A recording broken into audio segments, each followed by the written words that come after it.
नमस्कार दोस्तों, मैं हूं गोविंद और आप देख रहे हैं लक्ष्य पॉसिबल यूट्यूब चैनल। प्रतिदिन की तरह आज मैं फिर से आप सभी के लिए एक मोस्ट इम्पोर्टेंट टॉपिक लाया हूं और आज के मोस्ट इम्पोर्टेंट टॉपिक में हम सभी विविधता में एकता पर भाषण को कवर करने वाले हैं। तो वीडियो को कम्प्लीटली देख के आप इस भाषण को जरूर ही कवर कीजिएगा। ये भाषण काफ़ी ज़्यादा छोटा है और बहुत ज़्यादा आसान भी है। आप किसी भी स्टेज पर, किसी भी मंच पर इस भाषण को आसानी से बोल सकते हैं। और दोस्तों, साथ में आपको इस भाषण का फ्री पीडीएफ फाइल भी दिया जाएगा, लेकिन इसके लिए आप वीडियो के लास्ट तक बने रहें। वीडियो के लास्ट में आपको बताया जाएगा कि आप इसका फ्री पीडीएफ फाइल कहां से डाउनलोड कर सकते हैं। तो आइए बिना देरी किए वीडियो को स्टार्ट करते हैं। और स्टार्ट करने से पहले मैं आप सभी को बता दूं कि अगर आप इस चैनल से पहली बार जुड़े हैं तो आप इस चैनल को सब्सक्राइब करके नोटिफिकेशन बेल को जरूर ही प्रेस कर लें। तो ये मैं आप सभी को बताता हूं कि आप इस भाषण को बोलने किस प्रकार से स्टेज पर या किसी भी मंच पर बोल सकते हैं। जब भी आप स्टेज पर पहुंचेंगे तो स्टेज पर पहुंचते ही आप सभी को कहना है कि माननीय उपराष्ट्रपति, सम्मानित प्रधानाचार्य, सम्मानित प्रोफेसरों, प्रशासन स्टाफ के सदस्यों और मेरे प्रिय सभी साथी छात्रों। इसके बाद आपको कहना है कि आज गणतंत्र दिवस है, हर भारतीय के लिए सबसे महत्वपूर्ण दिन। इस दिन स्वतंत्र भारत के संविधान को लागू किया गया था। हर साल की तरह हमारा कॉलेज इस महत्वपूर्ण दिन को बहुत उत्साह और जोश के साथ मनाता है। आप सभी का स्वागत करने और इस विशेष अवसर पर कुछ पंक्तियां बोलने का मौका पाकर मैं अपने आप को बहुत सम्मानित महसूस कर रहा हूं। इसके बाद आपको कहना है, स्वतंत्रता के समय से भारत में राजनीतिक, सामाजिक और सांस्कृतिक मोर्चे पर बहुत बदलाव हुए हैं, लेकिन एक बात जो अब तक बरकरार है वह है उसकी विविधता में एकता।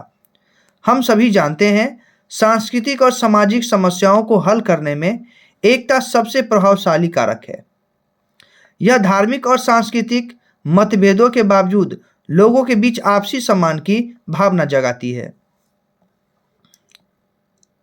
आगे आपको कहना है, भारत बहुसांस्कृतिक प्रणाली के लिए प्रसिद्ध है, इसीलिए लोग शांति और सामंजस्य के साथ आपस में एक साथ रहते हैं। भारत एक रंगीन देश है जहां लोग विभिन्न धर्मों में विश्वास करते हैं, विभिन्न परंपराओं, संस्कृति, अपने व्यक्तिगत विश्वास और जीवन शैली का पालन करते हैं। फिर भी वे एक दूसरे के त्योहार इकट्ठे मनाते हैं। जहां गणेश चतुर्थी को पश्चिम भारत में बहुत उत्साह के साथ मनाया जाता है, वहीं दिवाली, होली उत्तर भारत के मुख्य आकर्षण है। नवरात्र गुजरात का दिल है तो जन्माष्टमी उत्तर प्रदेश की आत्मा है। इन कारणों की ही वजह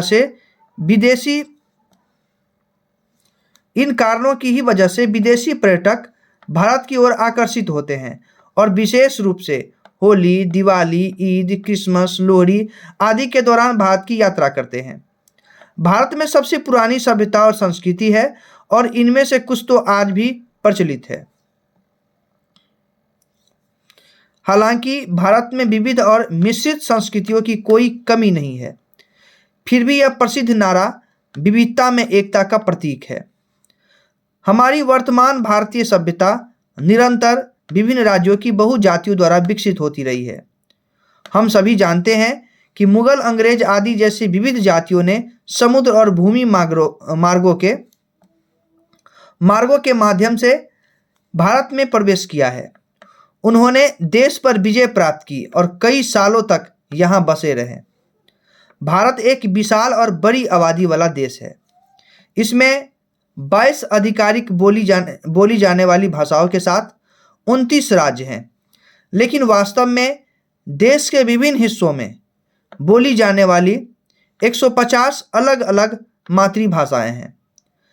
यह निश्चित रूप से अद्भुत है, क्योंकि इतने सारे मतभेदों के बावजूद भारत अभी भी मजबूत राष्ट्र के रूप में खड़ा है। यहाँ के लोग भावुक हैं और यही सबसे लोकप्रिय भाषा है जिसे वे समझते हैं, जो उन्हें सभी पहलुओं में एकजुट रखती है। न केवल भाषा बल्कि भोजन, आदतें, पोशाक, सामाजिक और सांस्कृतिक व्यवहार, जातीयता, त्योहारों और धार्मिक विश्वासों में सभी भारतीय एक दूसरे से बहुत भिन्न होते हैं। भारत में राजनीतिक स्थिति स्थिर है, जो बहुराष्ट्रीय कंपनियों को अपना उद्यम शुरू करने की इजाज़त देती है, जिससे भारतीयों के लिए रोजगार के नए नए अवसर मिलते हैं। भारत में लोग अलग अलग राज्यों का प्रतिनिधित्व करने के बावजूद एक दूसरे से बहुत नरम लहजे में बात करते हैं।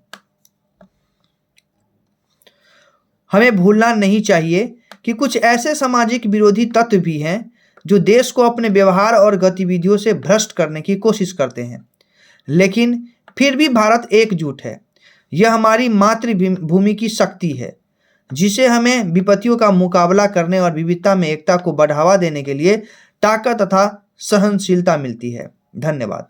तो आपको ठीक इसी प्रकार से भाषण देना है। अगर आपको कहीं भी किसी भी स्टेज पर विविधता में एकता पर भाषण देना हो तो आप इसी तरीके से भाषण देंगे। ये बहुत ही ज़्यादा प्रभावशाली भाषण है। अगर आपको इसका फ्री PDF फाइल चाहिए तो नीचे डिस्क्रिप्शन में जाइए, वहाँ पे आपको एक टेलीग्राम चैनल का लिंक देखने को मिल रहा होगा। उस पर जैसे ही आप क्लिक कीजिएगा तो आप टेलीग्राम चैनल पे चले जाइएगा और वहाँ पे मैंने इसका फ्री PDF फाइल पहले से ही डाउनलोड करके रख दिया है। तो जाइए और इसका PDF फाइल आप भी डाउनलोड कर लीजिए। तो फिर मिलेंगे नेक्स्ट वीडियो में। तब तक के लिए मैं गोविंद आप सभी से इजाज़त चाहता हूँ। वीडियो को देखने के लिए धन्यवाद।